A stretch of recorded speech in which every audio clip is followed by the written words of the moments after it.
All right, so let me set the scene here. So we are at a gym called East Race Muscle Gym in South Bend, Indiana. We have some of the strongest raw bench pressers in the world under one roof, and the event is titled Beasts of the Bench, which is part of the Feats of Strength series held by World's Ultimate Strongman.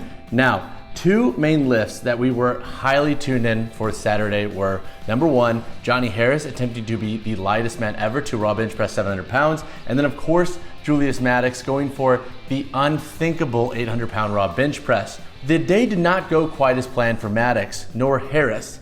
But let's dive a little bit more into the footage, how folks reacted, and discuss why it went wrong. To stay up to date on the latest strength sport news, make sure you're constantly checking out BarBend. We have literally published thousands of articles covering the latest news and big topics in the world of strength sports. And be sure to check out the YouTube channel as well and drop us a subscribe so you can get notifications when we publish new videos. Now, when it comes to the attempts themselves, let's talk about Maddox first, because I think the 800-pound bench press takes precedence over everything else because it's a feat that has never been done before. So the first bench press that Maddox attempted, the bar was misloaded by a whole 25 kilograms. That is a full red plate. There was a lot of blowback there, obviously, and for good reason. Everyone was shouting at the judges and refs online. Comment sections under every video of the mishap itself is like a war zone. People are back and forth. However, I think a lot of people are not actually thinking about this critically.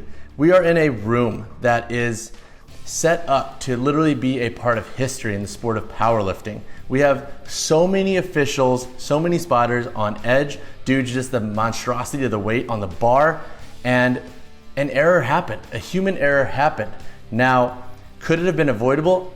100%. However, I think everyone online commenting and making it a war zone is not accounting for the emotion in the room that may have caused that slight mishap. I've been at powerlifting meets competing where fans have literally yelled, misload, misload, when they notice the bar is off.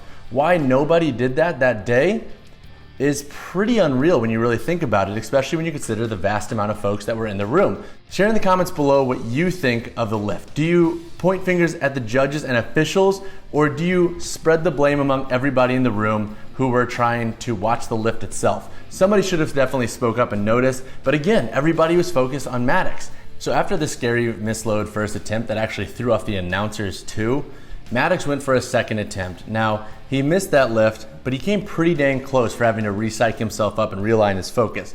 What it must have been like to try to refocus after having 800 pounds misloaded, which is a feat that has never been done before, has to be an unreal task. So after that first attempt, Maddox has shared that he did tweak his pec and back slightly on his Instagram page. So a speedy recovery to you, Maddox. Maybe missing this lift this weekend was actually a good thing. It adds more adversity to the 800-pound milestone. Maybe a comeback story for Maddox is just what the world of powerlifting needs. And now, unfortunately, Maddox wasn't the only athlete to experience some issues on Saturday with their performance. So Johnny Harris actually completed the 700-pound bench press feat, but got red lighted for his hips coming off of the bench. So neither Maddox or Harris were able to put together a world record setting performance, but again, I'm an optimist. I see how we can spread the blame across everybody in the room, but maybe that's meant to add some more hype to the lifts in the future. Again, they're feats we've never seen. They are extremely emotional on top of physically demanding. Maybe putting them off and having them come back and crush those lifts in the next couple months is a good thing for the sport. We have more to look forward to. We get to see their comeback process, and we get to witness history. As always, if you want the full written recap for the events that unfolded this weekend, check out the article down below. We've linked it in the very first line.